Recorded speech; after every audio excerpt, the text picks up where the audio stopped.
Okay, we're on a first date. Hey guys, welcome to the running journey. This is for sure a special edition. I know I say that all the time, but this is a special edition. What you're seeing there is an ocean. Which one? The Pacific, the Atlantic? I think one of the two oceans. It's where they meet, so you can kind of say it's where the Cape of Good Hope. Not too far from here. We're in Cape Town. Yeah, we're in Cape Town, Africa.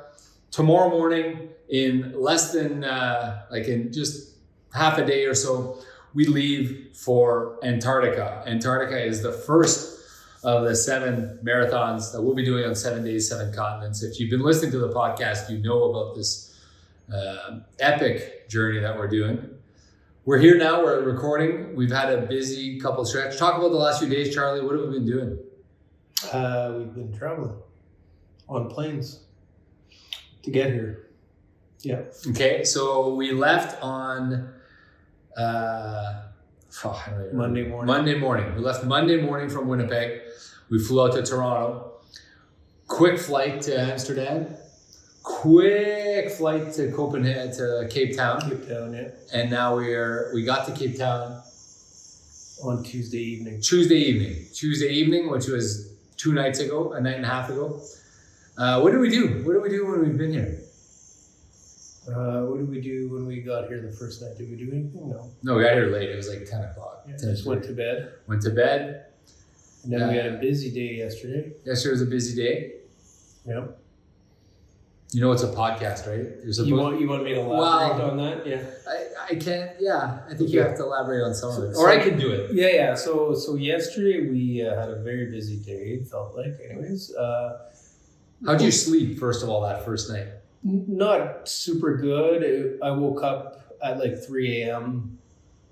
and I did sleep a lot on the plane on the way here, which was good. But then for some reason I felt like waking up at 3 a.m. I was up for about an hour. So we're 8 hours ahead of where we are. Yeah. Which is weird because it's like 3 a.m. would have been the evening, which would have been like right at the time where I usually fall asleep. But our travel schedule was so messed up because we flew overnight and I didn't sleep a ton, but all of a sudden it's night again. What would you say you slept in total on the planes from Winnipeg, Amsterdam to Cape Town? Like 4 or 5 hours? I feel like I got more than that. 6, 7? Close to, probably 7 or so. Okay, and then it's the night again when you get to Cape Town. And then, So it's understandable that you didn't sleep because it's only been a day and a half, right? But yet I kind of felt tired, so that's the strange thing. Anyways, travel is fatigue. Yeah. So I was able to fall back asleep though. So I was up for about an hour during the night. Yeah. And then I was able to fall asleep again. So it wasn't terrible. I did feel kind of tired all day yesterday though, being up. And then, but you had even more trouble sleeping, right? I was up at 2:20. Yeah. So I went to bed. It was almost midnight because I was checking email and I was like, I didn't think I would be able to sleep, but I was like, gotta go to bed. It's midnight. And I was up at 2:20. Yeah. And then at 2:20, I was like, okay, well, I can't be up. There's no way I'm up for the night. So you try and try and try. And then eventually I said, I'll read for a bit. Pulled out my book, started reading, but you put a light on, like a little night light to read. Next thing you know, it's 3 a.m., 4 a.m. And then I'm like, okay, I went for a walk around 5:30, I think. You went for a walk? I don't remember that. Yeah. In the morning? Yeah, I texted you. 5:30. Oh, I know you texted, yeah. Oh, to get your charger, yeah. Yeah, but nothing was open. I thought that was like at 3:30, but maybe it was wrong. It was like 5. Well, maybe it was 5. Anyways, I went for a walk. And everything was closed, but I walked around. No, it was starting to get daylight. It was 5:30. Yeah, it was. But I was able to sleep after that. Okay. So, yeah, okay. So anyways, I saw these nice places. We went for a jog yesterday with some of the runners. Nice group, yeah. Tom we met, the beauty from Australia. Gotta love those Australians. Love Australians. Can we talk about Australians real quick? Sure, yeah. You're going to talk about it anyways, so just go ahead. No, I love it. Like, I feel like Australians I've never met a bad Australian. Like, I've never met an Australian I didn't like hanging out with. Maybe I haven't met that many. Yeah, I haven't met that many. They're a good time. But I don't know if it's just, I feel like there's this instant, feel comfortable around them for some reason. They're almost like Canadians, right? Yeah. Them and Kiwis. Except they got really weird accents. But yeah, weird accents. And this guy that we met is from Perth. Yeah. Perth is the home of Phil Gore, who you just listened to. And he knows Phil Gore, obviously. He's been in the same races as Phil Gore. Phil Gore is like the runner in Perth, right? But Perth would be what, like three times the size of Winnipeg, probably 4 times? No idea. It's bigger than Winnipeg, for sure. So, like, we don't know all the runners in Winnipeg. He, for sure, has not met all the runners. There's runners in Winnipeg you don't know? For sure. Yeah, no, kidding. Of course. Okay. Yeah. Okay. Yeah. And then... but I feel like I'm pretty much... But you don't know. No. I know You know who they are. I can spot them in a line. You'd go like, oh, that guy beat me. Yeah, that guy's fast. That guy's fast. Oh, Les Freeze. Yeah, he's good. Okay. So he's Australian. He's a good guy. I met some other really neat dudes. We met Henry from Hong Kong. Henry, unreal guy. Henry tells me, first time I meet him, we go jogging. He goes, you ever come to Hong Kong? You stop by, I'll take care of you. And I'm like, okay. Super nice. I've always wanted to go to Hong Kong. So. Yeah, so maybe I'll go visit Henry. Yeah. Also met Antonio from Angola. Yeah. Who is a good guy. I was telling him my CMV story, and he stops mid-run, turns around, gives me one of these handshake pull-in for the hug. He was just so pumped. And then we went running. Then we went for a huge breakfast. Yeah, it was a nice breakfast. Shakeout run felt good. Yeah. So I was sweating so much because you were dripping. Because it's kind of warm here, and I'm not used to it. Anyways, and we go, and I'm like, I can't sit, like, I'm dripping in sweat. I can't stay here. So I went back to the room. In Winnipeg, you go for a half-hour jog. You can go to a restaurant. Like, you can't go to the keg or anything, but you can go to like a cafe and sit down outside. Yeah. Half-hour jog. You wouldn't be that sweitty. Yeah. You were dripping. You were full drip. It was kind of warm. You're like, the seat. I'm going to damage the seat here. Yeah. I was worried about the seat. Charlie, I ordered breakfast. Charlie went and then came back, showered, kept sweating. You showered, you came back, and you were still sweating. Yeah. It was hot. It's hot here. Today is like awesome. Today's like 20, I think, I want to say. Yeah, I think it was about 20. Yeah. It's drizzling a bit. We went for a run this morning, but I bought some baked goods at an unbelievable gluten-free bakery. I got to tell this story about this gluten-free bakery. I passed by it at 5:30 or whatever it was. The guy was like getting ready to open. And then I said, oh, what time do you open? He says, I'll be open at 6 or 7 or whatever. I said, perfect. I'll come back. I don't see gluten-free bakeries often. And then yesterday I went back and I ordered like a bunch of pastries because it's one of the cool things about doing this thing. We can eat. Yeah. We can eat. We're supposed to eat. We're supposed to eat like crap. Not like crap. We're supposed to eat a lot of carbs, and it's fun to eat a lot of carbs. I think it's fun. So I went back yesterday. He was so happy to see me. I bought some stuff.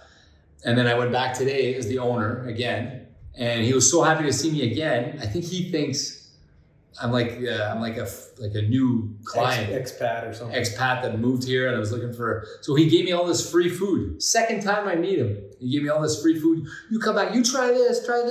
And I was like, I want to pay. But anyway, so he gave me all this free food. Little does he know, I fly out tomorrow to Antarctica. But anyways, might go back one more time. The food was unbelievable. Gluten-free food sucks all the time. Sucks all the time. But this is good. So went there. Then we went to... walked over to the place called Victoria and Adler, I believe it's called. The pier. The waterfront. The waterfront. Yeah, it's a nice place. Unreal place. Yeah. I want to go back there to play chess maybe. But. They have an outdoor chess set. They're playing a game and Charlie just goes, she shakes his head. The guy picks up a piece to move it. 2 people are playing a game. The guy picks up a piece to move it. Charlie's there shaking his head. Ugh! And the guy puts it down, looks at Charlie.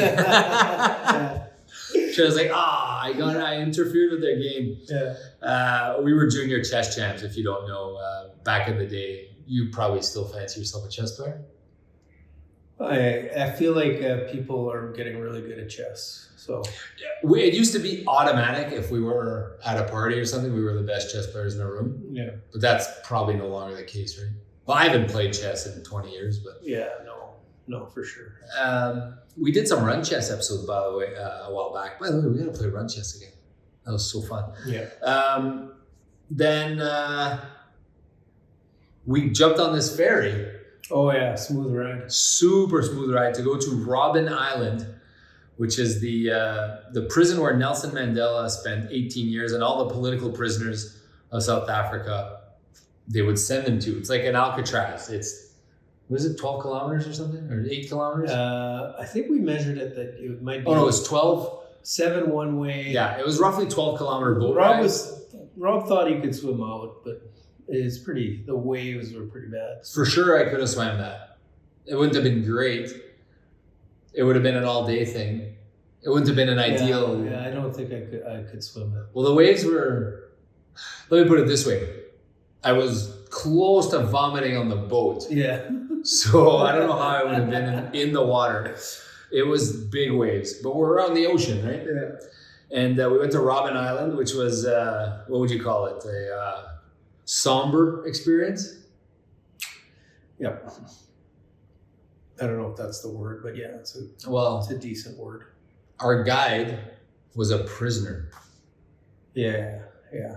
So we had this guy who talked to us about how it was. Because I know, because I was here for 4 years. In South Africa in the 50s, late 40s, they implemented apartheid. I didn't know this. I learned I knew some of this. Did you know all the details?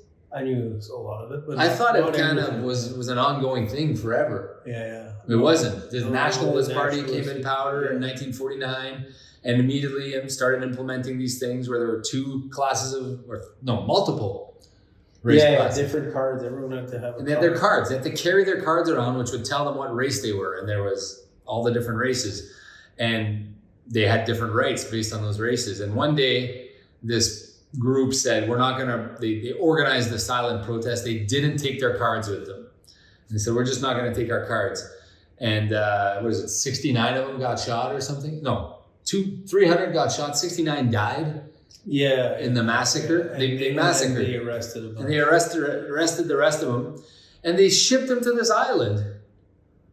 Yeah. To do hard manual labor in the limestone quarry all day. Yeah. And then solitary confinement every night, starting at 4:00 in your own tiny little cell. It was just, I can't believe they treated humans recently. They treated human beings that way. Yeah. Like in our parents' generation and in ours. And Nelson Mandela spent 18 years at that prison. And these guys didn't murder anyone. These guys just decided not to carry their cards one day, and they ended up there. Yeah. Like this guy who was our guide, his life was categorically ruined because he decided to try to make change. Yeah. Thoughts on that? You're like, can we talk about running? No, it was just, it was a very interesting story. I mean, we're in South Africa. The guy definitely went through a lot of hardship. And not only, he spent 5 years in jail, but he said his life, he couldn't get a job. Couldn't get a job after. And stuff like that, right? So, and then now he's depending on this job. Oh, that's the worst part of this. To where he has to relive his story. But he says it's part of his healing, so hopefully that's good. And this was kind of, I think it was Nelson Mandela wanted this to be a museum and not to be forgotten. So right, kind of like Auschwitz or whatever, right? Exactly. We can never make this mistake again, is what we heard a few times. We can't make this mistake again. We can't treat people like this ever again. Yeah. So they made a memorial, and you tour the prison. You go into the cell that Nelson Mandela was in. You go into the cells where all these prisoners were in, and not to belabor this, but that guy needed this job. And now he's living, it's a tiny island, and they have about 150 people that live there permanently. The guy lives on the island that took his life away. It's just mind-blowing. And he was happy that they renewed his contract. He says, because I can't get a job anywhere else because I'm a former prisoner. Whew. Anyways, so that was cool. Then we went to the race briefing. A race briefing, I missed a couple details at the beginning there, but... We had interviews to do with the Free Press. By the way, they published the article. I didn't see it yet, but Derek said they published the article. Already? Yeah, I guess. Oh, well. Yeah. They used the photo from Tyson sent a bunch of... Is it a bad one? It's not my favorite photo. Which one is it? The one where we're running downhill at the San Bernardino Marathon. Oh, that's not a bad one. You're just running and I'm like, I'm like this. Yeah, that's not a bad one. It's not great. Not terrible. Okay, so anyways, it's the San Bernardino Marathon photo. There's way worse ones. Okay. So the Free Press did an article on us. We did an interview with Radio-Canada yesterday. So some media is picking up on this. Race briefing. Yeah, just a lot of things to stress. It was like to me, it was like more stressful now. Almost better not to go to that. Yeah. I don't need that. I just kept thinking the whole time, these are details. These are details. Like, tell me later. Yeah. I'll figure this out later. Yeah. It was an hour and a half of and this and that and this numbers and this time and this plane, and I'm just gonna follow. I'm just gonna follow the group. I'm gonna have my suitcase. Do you want to talk about how you're gonna? I mean, the running kit info was valuable a little bit, right? Would you say? Running kit. So when they talked about how you wear your running kit and then you race your race, you shower, and then you wear your next race's kit. Yeah. I mean, I think one of the things that I understood better from the briefing now is that like you have more time after your races to plan stuff out than you're going to have before. So just plan your next race once you finish your. Yeah, because after, like, some people are going to finish in 6-7 hours. Yeah. The races. So at a minimum, we're going to have 2-3 hours, 3 hours probably.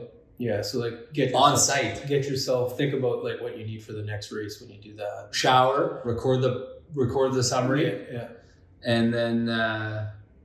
But it's going to be busy nonstop. Like we get back from Antarctica, 4 hours, and then we got to run another marathon. Yeah, there's no break between the first two, which is a little weird. Like, not weird. Well, the break is that there's a 6-hour flight from Antarctica, but yeah, they're front loading the marathons. Yeah. You get off the plane, you're doing the marathon. You're not diddling around. Yeah.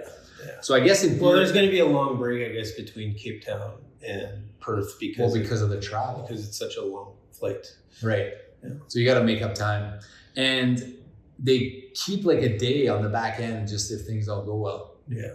Like 24 hours. So really, we could technically potentially do it in 6 days. Yeah, we could do it in 6 days because if you get flight delays or whatever, they keep 24 hours of cushion on the back end. So we're actually doing 7 marathons in 6 days. I guess because you start. Yeah. And then you have 24 hours between each. Okay, so this Antarctica one, let's start with that. Anything that you learned in the thing that was scary? What about the sunscreen and the... Yeah, the sun, they seem to make it seem like I was planning to just like not wear shades, but they made it seem like that's a really bad idea. So what did he call it? You will get snow blindness. I think was exactly snow blindness. Yeah. You will be snow blind. I mean, when you did Frozen Falcon... Yeah, I guess we're not as far north, maybe that's the difference. ChatGPT told me the ozone at the south tip is very thin. Yeah, it's the ozone thing that makes it different, right? So ozone and the reflection of the UV rays on the... So you get the sun, and then the reflection is 80 to 90% of... So you get like 1.8 times the S&P. Yeah. So, and then the other thing that he mentioned, which I've experienced, is you'll sweat and it'll get frozen.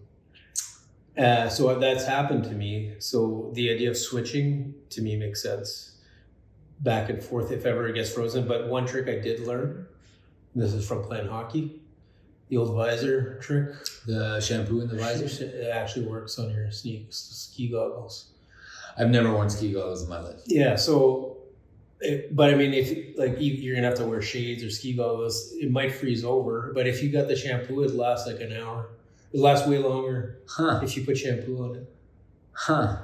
Did you ever use the spray, or were you always a shampoo guy? I always did the shampoo. I always did the shampoo, and it for sure worked, right? Oh yeah. It's not a pussy. It's not a. It's a no. It for sure prevented your visor. This is a hockey thing where when we played junior hockey, we'd have to wear visors, and then you put shampoo on the inside so that it wouldn't fog up. And or freeze. And I'm saying the same trick works for this. Okay. So there's the goggles. Are you gonna wear your goggles? Let's talk about the weather. I'm worried about my eyes a little bit. That guy scared me. Ted? Not Ted. Ted, yeah. No, Ted Jackson. Chico talked about it. Chico? Ted also did. Yeah, but more Chico. Yeah. You So- will be blind. Yeah. I was like, whoa. So I'm worried, like, if there's space, you're gonna be okay. So, anyways, I'm gonna wear the shades to start. What about like the black tar under the eyes, like they do in the pros, the MLB? Oh, I don't think that's. It attracts the rays there instead of in your eyes. Yeah, maybe. I don't know. I didn't bring any, so I don't know. So you're worried about that. I was also worried. And the suntan and the burning. Yeah, what did he say? Like the race director last year, like suffered immensely because of the sunscreen, not putting sunscreen on. I don't ever wear sunscreen. I know that's not healthy, and I'm not advocating for that. I'm just saying, like, it's not a concern of mine normally. But I guess I will tomorrow. I didn't even bring sunscreen. Yeah, I brought a little tube. I guess I'll go buy some sunscreen today. Or they'll have some probably. So the two biggest takeaways that I got was, well, a few takeaways. One, don't veer off course, you will die. Oh, yeah. So you're going to fall into 100-meter crevices. 100-meter crevices straight down, you're dead. Yeah. Okay. That's one. Two is wear shades, otherwise you're blind. Otherwise, you will be You go blind. Yeah. Three is wear sunscreen, otherwise your weekend's over. Yeah. Because you won't be able to run, because you'll be slow. Yeah. And clean your shoes and take your garbage, otherwise you ruin Antarctica. Yeah. Any other takeaways? No. Don't slip when you get off the plane. Well, obviously. Yeah. The setup that they have, what do you think of the setup? I think it's a very good setup for Antarctica. I mean, yeah. It's going to be nice. Yeah. It sounds like the tents are not on the path of the race. No, it's a bit out of the way. So you have to go out of the way If to warm up you have to pee. or pee or whatever. Oh yeah, no peeing in Antarctica. Yeah, we can't pee on the side of the trail. Is that a for sure thing? Yeah, I think. For sure? Yeah. I don't think you should do that. Are you gonna do it? No. Okay, I won't do it either. But I mean, pee is not. It might change the balance of The power, ecosystem? power in the ecosystem. Because the penguins will smell the pee, they won't go, and the coyotes, and I guess there's no coyotes. Anyways, I won't pee, for the record. I won't pee. I will follow the rules. That means we're on like Boston water consumption rules. Boston Marathon. We got to cut off the So water. no water. I did, Boston Marathon, the nightmares of that first mile. Charlie peed on the first mile of the Boston Marathon. It was crazy. Okay, do you want to talk about the logistics of getting there? So we leave at 5 a.m. tomorrow, right? 5 a.m. Well, it's pretty early. So I think, 5 a.m. So we got to be there at 5? I think we got to be at the hotel, pick up They at want to 5. leave at 5:30, so we got to be there probably a little bit before. 5:15 or something. So that means a 5 a.m. wake up call. Yeah, we got to get up at 5. Bags will be packed. Are you eating? What are you going to eat tomorrow? Nothing will be open. Are you going to trust that? Oh, I brought a couple snacks here, so Are you going to have like oatmeal here? probably just have a sandwich. Because like ideally we eat oatmeal 3 hours before the race. The race is at what time? 1 p.m. 1:30 p.m. And that's 3:30. UTC. 1:30 UTC, which is, didn't know if you knew this, there's no time zone in Antarctica. It's universal time in Antarctica. So it's UTC, which is 2 hours ahead of here, Charlie? Or behind? I would say behind. Behind. So I guess it's Greenwich time. Greenwich, England. Okay, so Because we're farther east. yeah, So it's 2 hours less. 2 hours earlier, yeah. So So that's like 3:30 our time. right. So So really we need to sleep immediately after. well, that's what I'm a little worried. Like, are you sure? Yeah, 1:30. That's what they said in the briefing. Yeah, and 1:30 is 3:30. It's For really sure, right? 3:30 this time. Yeah. Antarctica compared to Cape Town. That's basically that means it's 7. It's 10 hours after we wake up. Yeah. So then the food is 1 p.m. It's and one Noble Base, it hour says. difference, I guess. Yeah. 1 hour ahead. So it's 9. It's So we leave at, I think we leave at 8:30 a.m. our flight or something. Yeah. 8 a.m. Yeah. Plus 5.5 hours is 1, 2.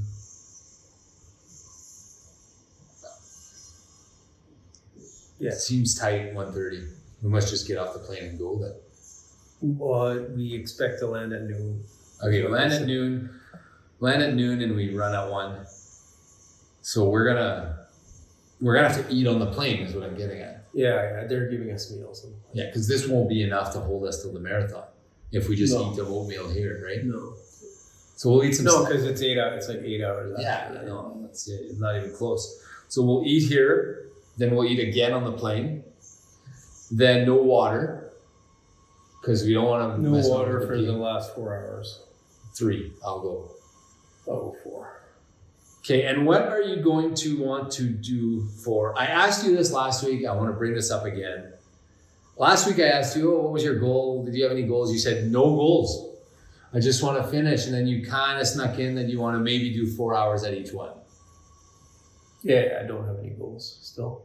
Okay, but every day since then that we've been here, you're like, I feel pretty good. I think I want to go. And now you're like, I don't feel. You want to win the race tomorrow. I don't feel pretty good. No, I feel okay. But there are goals. I feel like a 3:30 marathoner. You're too competitive. There are goals. You're way too competitive. Yeah. So I had a couple ideas to make it more fun here. Yeah, I'm listening. Idea number 1. Well, for sure, I want to do Antarctica in sub 4.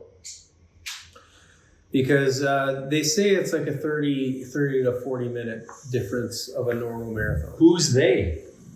People have run it before, and also if you compare people's like their time. I thought it was more like 20 at the high end. Well, yeah, the top guy. So the guy who averaged like 254 last year did 3:15. Yeah, I think most of the top 5 are about 20 minutes. 20, yeah, 20 and 25. 20. That's significant, right? So if I can do this one in 4. That would be the equivalent of a 3:40. You don't really want to do it in 4. You want to beat that. You want to do like, or is it 4? That's like your make sure goal. But if you're feeling good, you're going to open it up. Okay, the weather's but I got to be more realistic here. Like, okay. I know that in my head I would like to do it better, but like last week you asked me what would be a good marathon time, and I said 3.5. So this is 1 of 7, and it's 20 minutes harder. So I think 4 is really more realistic. So this will feel like Tucson when we were pushing to break 4 hours. The whole race was like a battle, and we were counting how many seconds we were ahead of 4-hour pace and how many seconds we were behind. And at the end, I got there and I knew that I could walk the last mile and I would get it. Yeah. No, I mean, we'll see how it goes. Obviously, I'll do it by feel a little bit, but I would like to maybe have minimum kind of 4 as like, even if I have to work hard to get sub 4, I would like to do it. Yeah. Okay. Yeah. So sub 4 has to be the main goal, because we've been following the temperature religiously at all these places. It's got, predictions are a little colder, but I'd say better. The high is -4, the low is -11. There's a bit of wind in the evening, picking up quite a bit in the evening, a bit of wind in the afternoon. But like maybe the coldest we might see on the Friday might be like -15 wind chill, 10 to 15 wind chill. So that's a warm, very warm Manitoba day in winter. So like that might be really, really good conditions. Yeah, it could be. Weather-wise. And I think as long as you don't overdress, I think a lot of people, I think that's probably a mistake that people do, is they probably overdress and they have to take stuff off, and then they get hot. And so if it's -4, because that'll be the high, if it's -4 with a bit of wind, so -8 wind chill, let's say 10 wind chill, you're going 1 layer on the bottom? 1 layer bottom, one. Your thin one, long pants? Probably thicker one, just in case. Okay, and then 1 layer at the top plus your windbreaker? No, just long sleeve. Just 1 layer at the top. So just compression long sleeve over. And no long sleeve over. And a long sleeve over, okay. And gloves? gloves to start, but Those as soon as they get hot, I'll take them off. Yeah. So you're gonna go 2 layers up top at -10. Well, but the second layer is like nothing. Like it's gonna be like a Boston Marathon shirt kind of thing. Yeah, like that Boston Marathon with the collar that I found after the Utah. The Manitoba Marathon. Manitoba Marathon. Yeah. Okay, so there's a little bit of thickness to that. It's pretty thin. Yeah. Yeah. Okay, I was thinking the same, but I mean, I want to be in a position that I can just hopefully. Do you think we could just peel a layer and drop it at the aid station if we need to? Probably not, because there's gonna be 60 runners peeling. They're gonna say go inside and peel inside, probably. Yeah, right? probably. Because you don't want to run hot. Okay, so if those are the I think though the thing that you can do as soon as you get hot, take your hat off. The guy said, and he was right. Take your hat off, take your mitts off, and you'll start cooling down. Yeah, it's quick when you take the mitts off and the hat off. And the hat, like the hat for sure. You might even start getting cold, and you might need to put it back. I've done that on races where you're boiling and you take off the neck warmer or the hat, and it's like, oh, put it back on. Yeah. We had gear check. We forgot to talk about gear check. They came yesterday and they did the gear check, so they checked all our stuff. The 2 guys from World Marathon Challenge. It was pretty chill, right? Yeah. I was expecting like a checklist, and no, they just looked around and said, "Oh, where are you guys from? Canada. All right, you guys got this. You guys got this." And we ended up just chatting about the race more than anything. He looked at my I have these things I have on the bottom of my shoes for running in like ice in winter that I've used like 3 times in my life on really icy days. And he goes, "You're not gonna need that right away." It was funny. So I definitely won't need. They're like the spikes that you put on the bottom of your shoes. So he talked a few times about how nice the trail was. That guy, Dave. He's like, the trail is groomed for you guys. It's gonna be so nice. I mean, I don't know. He doesn't look like a runner. That guy doesn't look like he's run that much. So, but maybe. But he was proud. If it's hard packed, then that's gonna be nice. Yeah. Yeah, nice and hard packed. This is by far the one that's got the most infrastructure and overhead, this Antarctica one, out of all these marathons. Yeah. Because the rest of them... we just show up, we run on a place that's not on a road. And you run and you just tell me when I'm done and we go to the next place. But this is overhead central. So, and it's also the most variable, I'd say. Yeah. So you're gonna go 2 or balaclava, probably 2, just 2 gloves, 1 layer on bottom, 2 layers on top, and your shorts probably. Maybe my shorts. Okay, and you're gonna start out. I asked you this the other day. Gun goes off. What do you start running at? Slow, as I always do. 10-minute mile. I'm not gonna rush into it. Yeah. I will wager you any dollar that your first mile is less than 10 minutes. Okay, you're on. How much? You can't control the outcome. I just know you. You're gonna look at your watch after the first mile. Holy shit! I did a 9:20 or whatever. I wanted to do a 10 because that's what we do. Yeah, I know. That's the second mile. That's the whole purpose of telling yourself you're gonna do a real slow mile. So that you do it at 9:20 instead of 8:40. Yeah, exactly. Yeah, I just think you're gonna go. I think you're gonna feel good. How did you feel this morning on the jog? We went for another jog this morning. Well, I felt better than. Well, I mean, it's just the weather's so much nicer, right? So yeah, I felt better than usual than I have in a while. Yeah. Went for a jog this morning. Ran with Tomimi.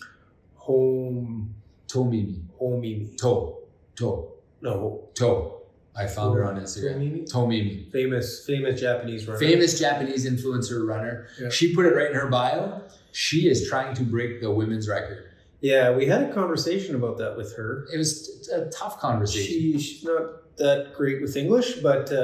she definitely said she wants to break the record. Yeah, we asked her, and she says she needs 3:25 or better, so... And she says she's willing to lose 10 to 15 minutes on Antarctica, and she thinks she can make it up on the other ones. She ran a 4-hour marathon at the Japanese cold marathon there. They have a minus 10 degree marathon. Yeah. So you said she might be in for a surprise. She might be closer to 4 hours on that first one. Well, because I don't know the surface she ran. Surface is just as important Way as more. temperature. Yeah. Do you think for those people it is too? Or for them those people, the other runners that have never run in minus 20? Yeah. I think they probably are not as concerned about surface. They're more concerned about the cold, but the surface will slow them down. It's crazy. We jogged with Tom from Perth, beauty, by the way, awesome guy. Yeah, great guy. And I asked him what the ideal temperature would be for him if he were to run a marathon. What did he say, 17 or something? Yeah, but he said, "Oh, that'd be cold to start, but 17 degrees." yeah." I was like, But like he said, like he says, it depends if it's winter or summer. Like right now, his body's accustomed to 48 degrees. it's been 40 in Perth every day for like 2 weeks, and we're gonna get a reprieve when we're there because it goes down to the high is 34, I think, or 33. Full heat wave in Perth, but.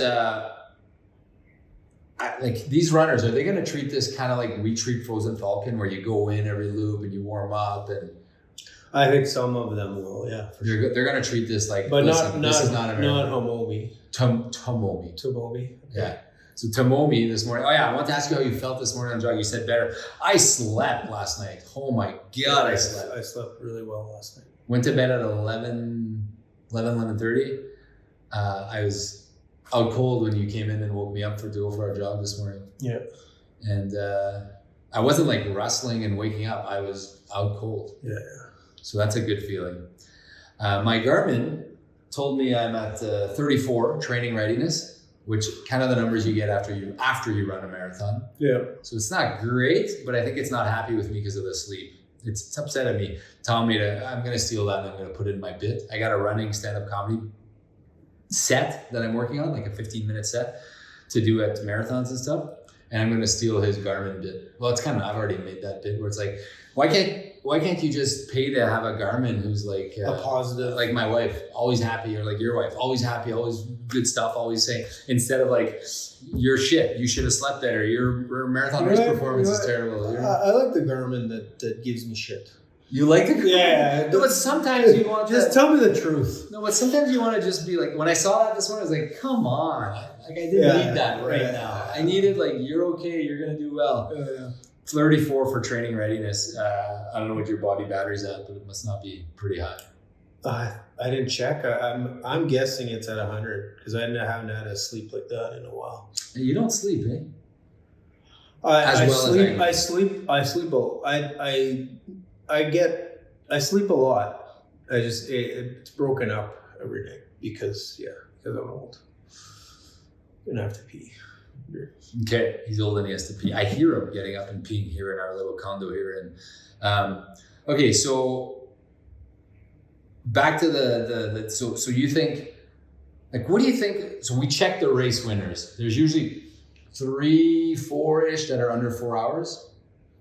Well, recently it's been a little bit three under 3.5. Yeah, 5 or 6 under 4 hours. 5 or 6 depending on the year. Yeah, depending on the condition. So, like, do you think there's a chance you could podium at Antarctica? I know we're not supposed to talk about this. I don't know. It looks like there's a lot of people that were in really good shape yesterday. So yeah, the race briefing, it was a little like, holy shit, I don't know. No one's got like a bit of a belly like me and stuff. Yeah, so they look like they're in good shape. Yeah. There's the one guy who did 1,000 marathons and did. Well, that guy's that's the number one ranked. Oh, Chen He. Yeah. So ChatGPT's number one ranked. Charlie asked ChatGPT to read all the bios. Just based on the bios, yeah. And rank the racers. Where did we rank out of the 67? We didn't rank.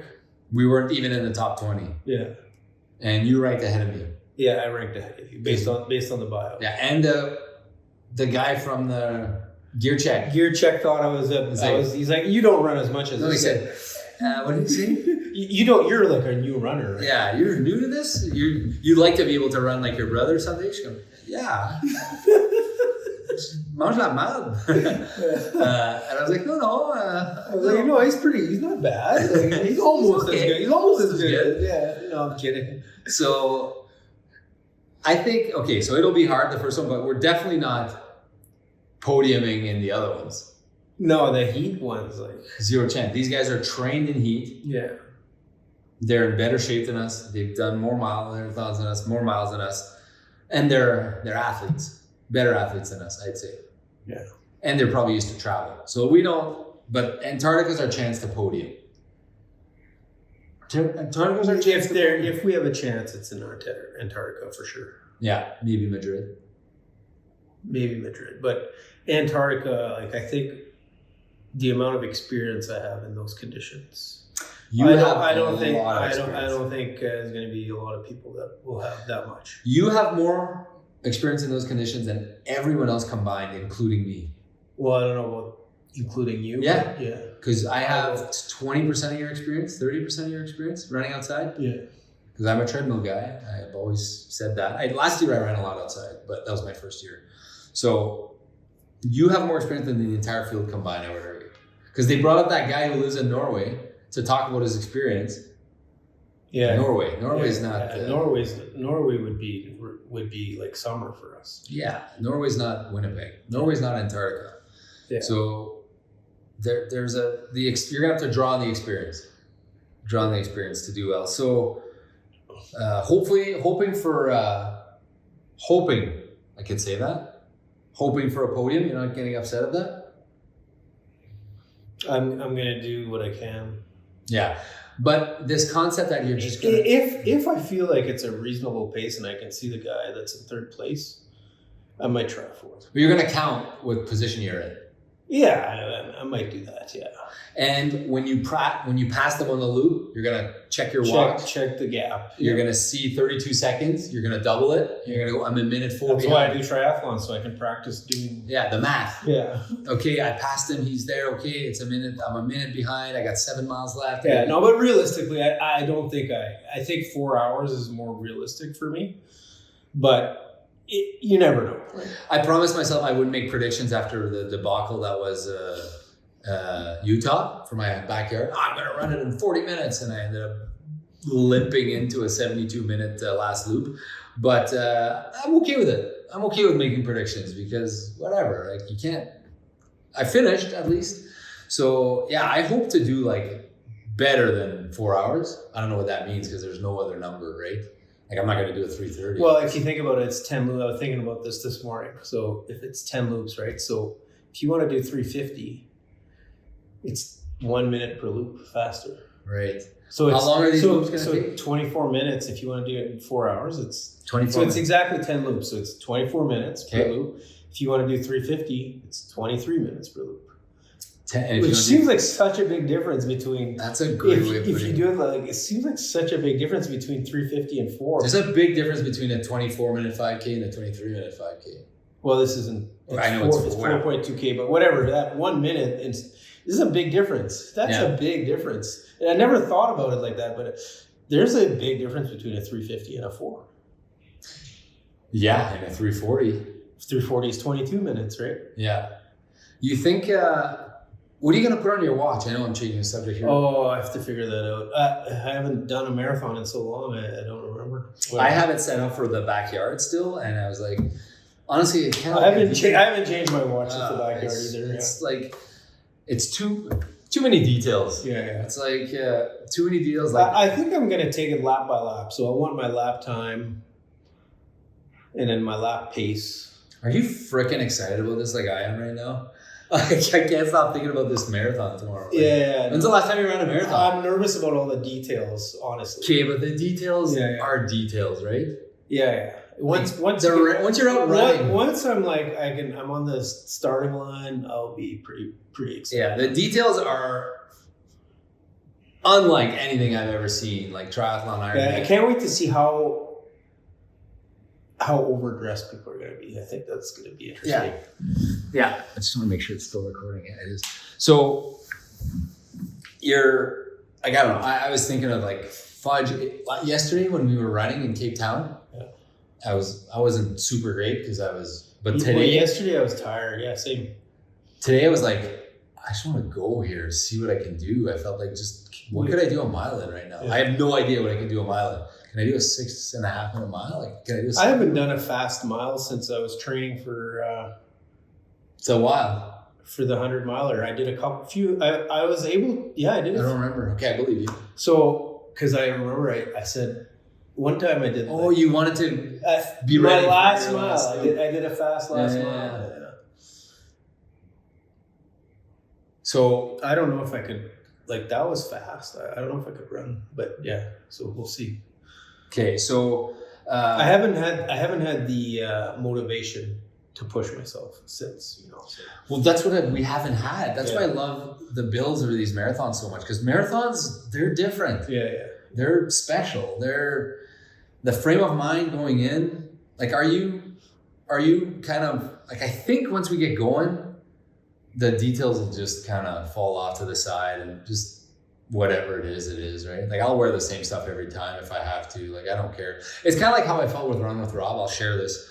At first I had all these plans to do all these things and I was going to do this and that and that. And at the end, nothing mattered. I wore the same stuff every day. I'd have 2 shirts. I'd shower in my shirt. I'm probably embarrassed to say this, but I'd shower in one stuff. I'd hang it up. I'd wear the next stuff, then I'd rotate and put it back, and I'd wear the same stuff. I just wore the same stuff. I knew it was comfortable and nothing mattered. Same shoes. I was just dialed in. That's all I was doing. Well, I think that's one of the things that you will be able to drop on that no one else will be, is you've done this before. Like you've done this format. Yeah. A lot more than probably, I know Tomomi said she did it. And she did 7 marathons in 7 days in Hong Kong. Yeah. In Tokyo, just to train for this. I was like, oh, good for you. Yeah, I mean, I didn't like push myself for those 7. Yeah, that's a little bit of a different thing. Is you're planning on pushing yourself a bit more for this one. But. The only experience I can consider is the that Fredericton half marathon that I did last year, where all of a sudden you had the speed on day 11. Yeah, and I remember starting and just being like, just have fun today. Yeah. And then as soon as the race started, I started pushing. And I looked at my first mile. It was 7.5 minutes or whatever, 8 minutes. I forget. Yeah. But I ended up doing. You had to tell yourself to slow down. Yeah, I told myself to slow down. I did a 1:44 or something, and it was fun. It was so fun. I don't know what that would have looked like over a whole marathon, and I don't know what that would have looked like the next day. 4 or 7 days, yeah. But I was. Well, Henry told me. You know Henry? Henry, my buddy. From history. From Hong Kong. Well, 2 days we ran. Hong Kong Henry. Yeah, Hong Kong Henry said that he's been talking to people who have done this before and that you shouldn't conserve too much in your first marathon. It's not as Tell hard. That story. It's not as hard as people tend to conserve too much. Because in a way, we have a governor, right? Yeah, we have a governor, right? And it's probably going to get too fired up. We know we got 7 days, right? Yeah. Like, you almost have and people that are doing this are probably very experienced runners. And always the tendency for experienced runners, I would say, is to we always want to keep something in the tank. It's kind of that natural thing. If you're a good runner, yeah, absolutely. Yeah, so I think that people who are doing this likely have this tendency to not go as hard as they can. Yeah, this balancing the conserving energy versus pushing hard might be a weight or a problem in the hypothalamus or whatever the heck. Because we all know we got 7 days to do, right? Yeah. So it's like... Honestly, maybe this is wrong, but I think you have to kind of push as hard as you can go every time. Well, not as hard. But like 90%. Maybe. Pretty much as hard, right? Because I think there's going to be something in your mind holding you back no matter what. So if you kind of tell yourself, go hard. Go as hard as the governor will let you go. Don't worry about it, then... Because you're not going to do a 3:10. Or we could just be dead by the third one. That's fine too, though. Knows, yeah. You're still going to limp through and finish it, whatever. Yeah. And lesson learned, but we're only going to get... I feel like I'm only going to get one crack at this. So at first I was just like, let's just finish. But now I kind of want to go hard. You definitely want to go hard. Every comment you've made in passing, I'm going to beat that guy. Or like, No. I don't think sorry, but I just mean like, I want to do better. I want to do well. Like you want to do well, time-wise. You care about your time. Yeah. It's not like when I first was thinking about this where I was just like, okay, I'll save my energy for Boston. Now I'm like, I'm here and I want to put out an effort that's worthy of what I can do. That's a great way of saying it. You want to put out an effort that's worthy of what you're able to do. Yeah. There'll be a million Bostons. And I truly believe, you agree with me, that a max effort here will build the base to coast you through your training in Boston. You'll do a recovery after, then you're going to get ready. And it's going to be like the time I did Run with Rob and I came back and I was in unreal shape. You're gonna benefit from that. I don't think you're gonna regret doing that. Yeah, but I think I would benefit probably more if I just did an 80% effort. Disagree, but we'll see. Yeah. But yeah, we'll see. Okay, so how does this compare? Just checking my notes here for the podcast. How does this compare to like the experience you had the night before your first marathon or your first Ironman? Do you remember how you felt? I think it's a lot more similar to the first Ironman. Yeah, because of the logistics. Because all the things that I'm like worried about. Yeah. But I swear my second Ironman, it was like, that wasn't there. So maybe after a few marathons here, we're gonna get used to it. I think after the second one, I think the first one is Antarctica. Yeah, that's it's logistically hardest. Logistically high, and I'd say it's got 70% of the stress. After that, we'll do Cape Town. We'll get back here. We'll do Cape Town. And then we're on the plane. We're out of here. And it's like autopilot.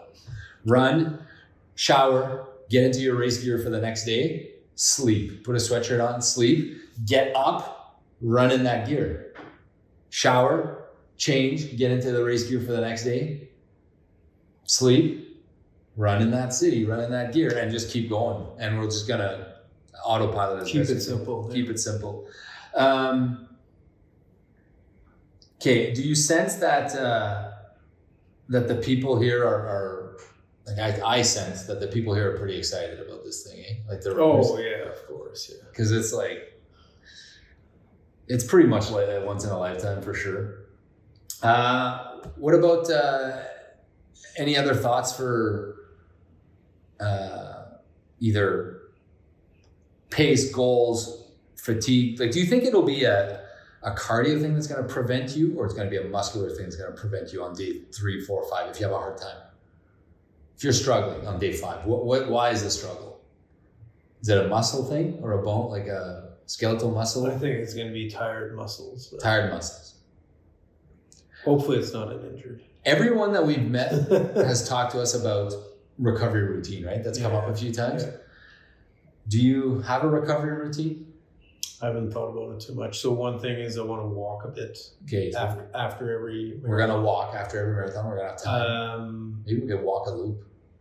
Well, that might be too much. But yeah, maybe. Yeah, we'll see. I know that when we did New York, 12,000 steps. Right after, I never felt so. The next day, I felt like I could have ran. We walked all day. Yeah. So I don't have to do that much. That was a fun day in New York. Yeah. Oh, man. So there's that I want to stretch after a little bit. Are you actually going to get down and stretch? I've never seen you stretch in my life. I stretch at home sometimes. I stretch in the hot tub.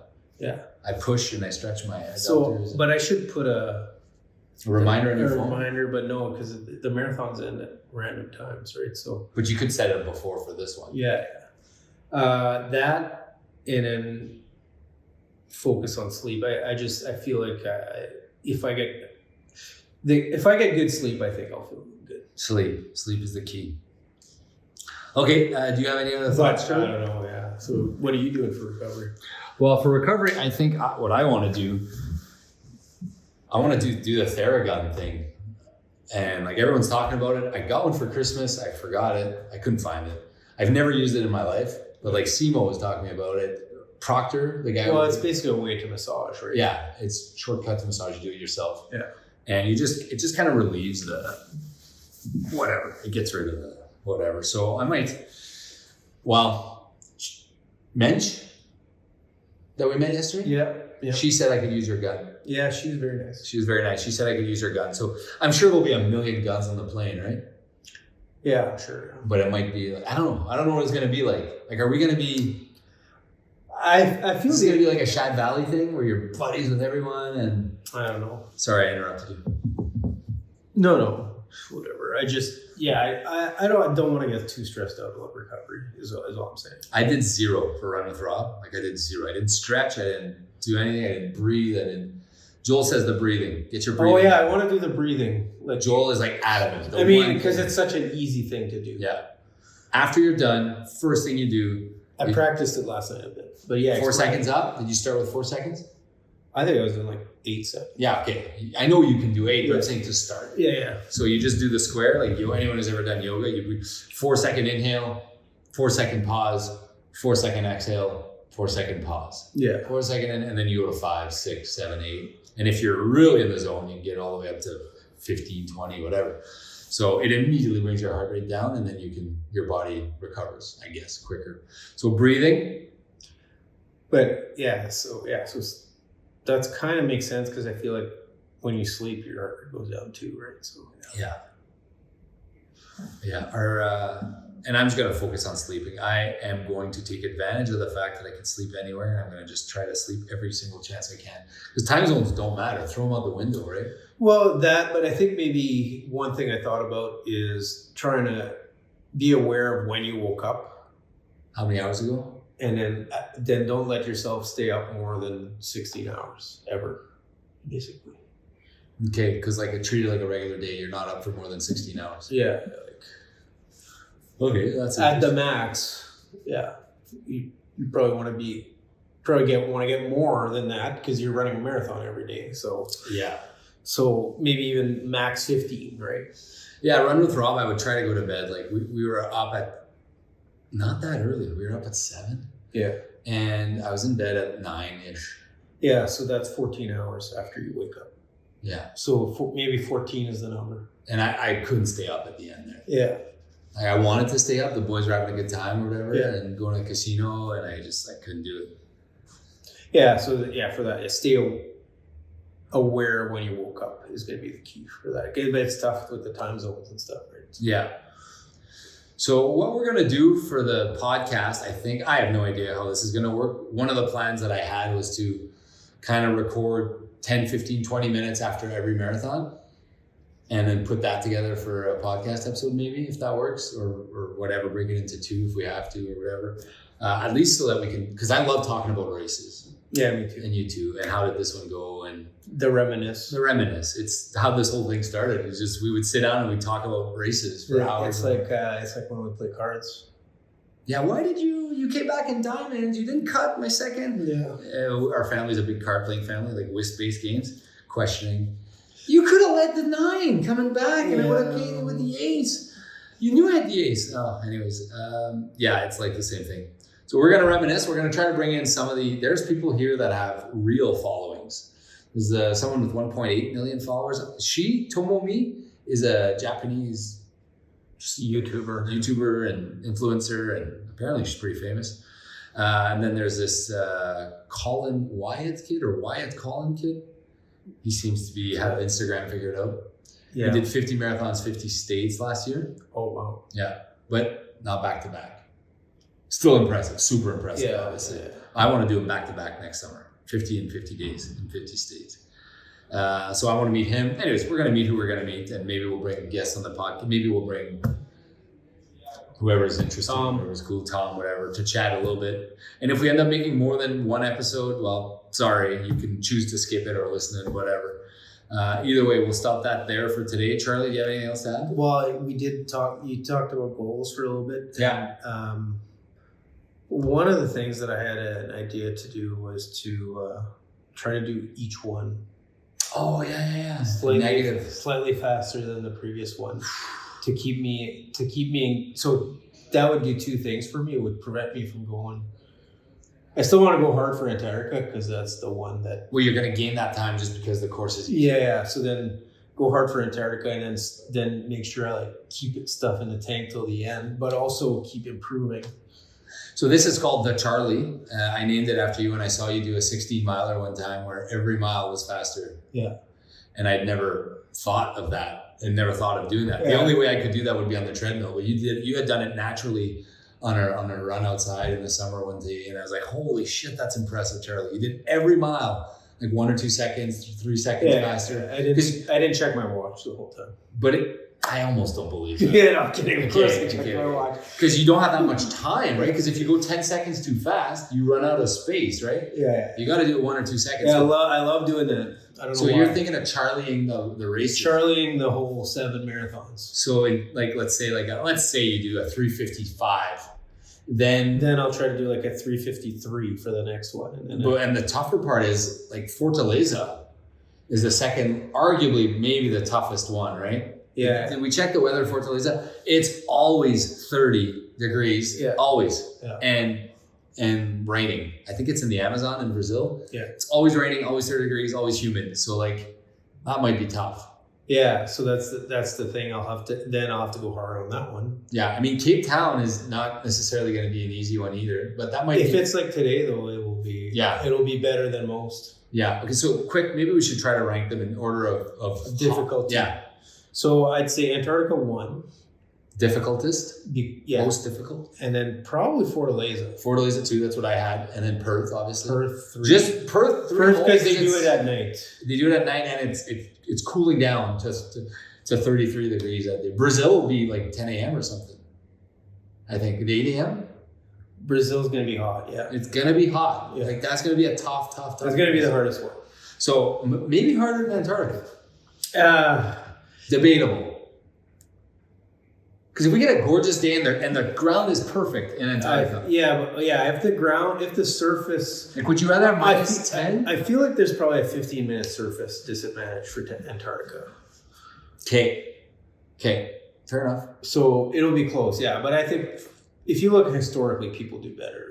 We might not be the average. Yeah. Because we're going to struggle in Fortaleza more than most people. Yeah. And we're going to do better here than most people. So, okay. Antarctica 1, Fortaleza 2, Perth 3. Perth 3 and then maybe Dubai. Dubai 4. Miami 5. Cape Town 6. Or Cape Town 6, Miami 5. Miami we're doing at 4 a.m. Yeah, I'd say Miami is going to be easier than Cape Town probably. Yeah. Depending on, like, obviously, Cape Town, if it's like yesterday, it will be hard. But if it's like today... it'll be easy. Yeah. So what does it say for Cape Town here? So it depends on, I guess for each one of them, it's a bit like. I know. We're just trying to guess. Okay, so Cape Town, we're running that Saturday morning, right? Yeah, that's pretty much perfect. At what time? 10 a.m. So 10 a.m. is supposed to be 22 degrees. Yeah. So and by the time we finish at 1 p.m., it's going to be 25. So that's going to be hard. Yeah. So that's not, but like that's harder than Miami. Yeah, it's going to be harder than I was just imagining it like today, Today would be okay. Today was 18 and there was a drizzle and there was wind. Yeah, so it's going to be harder. So Antarctica, Fortaleza, maybe Cape Town, then Dubai. No, Perth. Perth.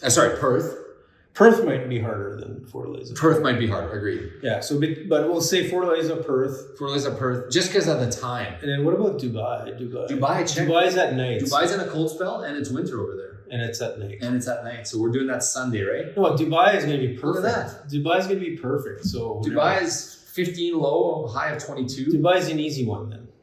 Like Dubai will be Tom's favorite marathon. Yeah, Dubai will be perfect. So Cape Town. Cape Town is the 4th. Then probably Miami will be 4 a.m. That'll be fine. What's Miami? Miami will be. So that's Thursday. Oh. Yeah, 22. So Miami will be harder. Okay, so Miami then. Then Madrid. No, Miami, Cape Town. Miami, Dubai. Miami harder than Dubai? Oh yeah, a little bit. Yeah, Miami. Dubai is perfect. Yeah. Dubai's going to be the 3rd easiest. Dubai's going to be the 3rd easiest after Madrid. So 2nd easiest. Madrid's going to be the easiest. Madrid easiest. Dubai 2nd easiest. Cape Town or Miami. And then Miami. And then Fortaleza or Perth. Fortaleza, and Antarctica.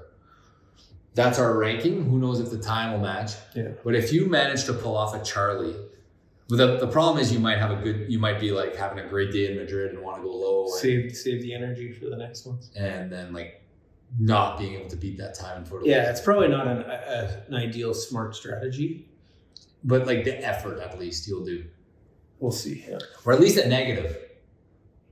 The first 3.5 marathons versus the second 3.5. Negative that. Yeah. Or I could do the first 4. Alarm? I think it's fine. I think we're okay. It's like when the alarm rings at the office and nobody moves. And then JL is like, we have to leave, guys. What if the building burns down and no one's leaving their desks? Okay. What else? Do we have another topic that you mentioned the other day? I was like, oh, that'd be a great combo for the podcast. What was it again? Forget, maybe we talked about it. I went and bought shoes yesterday. I bought The flamethrowers. flamethrowers. I gotta show these off. What are they called, Trevor? Vaporfly 3s? Vaporfly 3s, yeah. Vaporfly 3s. These are, I love my Vaporfly 3s. They're the same style as this. And flames. And it's a little treat. Yeah. It's a little treat. I bought these in Africa. Yeah. And I'll always know, I'll always have these. So that means I'm gonna have brand new shoes. I'm not wearing them in Antarctica, but I'm absolutely wearing them every other race that I feel comfortable in. Or if not, I got my backups. So I'll wear my other Vaporfly 3s. But new shoes, let's go. All right, well, we're off. We're doing this. What's the rest of the day look like? Take it easy. Haircut, Food, get some water, eat some food, pack. pack for Antarctica. It's kind of cool that we get to come back here after. We don't have to worry. But it's only 4 hours. I know we have 4 hours here, but we'll have a bit more time after. Yeah. A little bit of time after. All right. Well, thank you guys. I'm going to be posting on Instagram. So if you want to follow our journey on Instagram, it's Run with Rob CMV. Obviously, if you're watching this, you probably know that. Strava, Charles Tatro. I'm Rob Tatro. They will update except Antarctica. Antarctica won't update till we get back. I don't think. There's Wi-Fi there. Well, he said he was going to save it for his crew. They said there's 2 Wi-Fis. Maybe. He said that in one of the messages, but I'm sure they're going to open it up now. Yeah. But I don't think they don't want people like uploading 100 meg videos, No. but I think just for the. So maybe you will get the data from there, and then we're off. So thank you guys for subscribing. Give us a way that you can help if you value this content that we put out for free is to just give us a 5-star review. That would mean a lot to us. So I'm going to ask you kindly to do that. If you look it in your heart and see that you can take 20 seconds to do that, that would mean a lot to us. So this week is a lesson of more pace, less miles. No, wait. A little bit more pace. More miles, more pace. Sometimes you just have to bear down. Put your head You down. just have to embrace the pain. Oh, I can't wait. Yeah. I can't wait. I can't tell you how excited I am. I just want to start running already, and that starts tomorrow. So thank you guys. We'll see you in the next video. Let's go.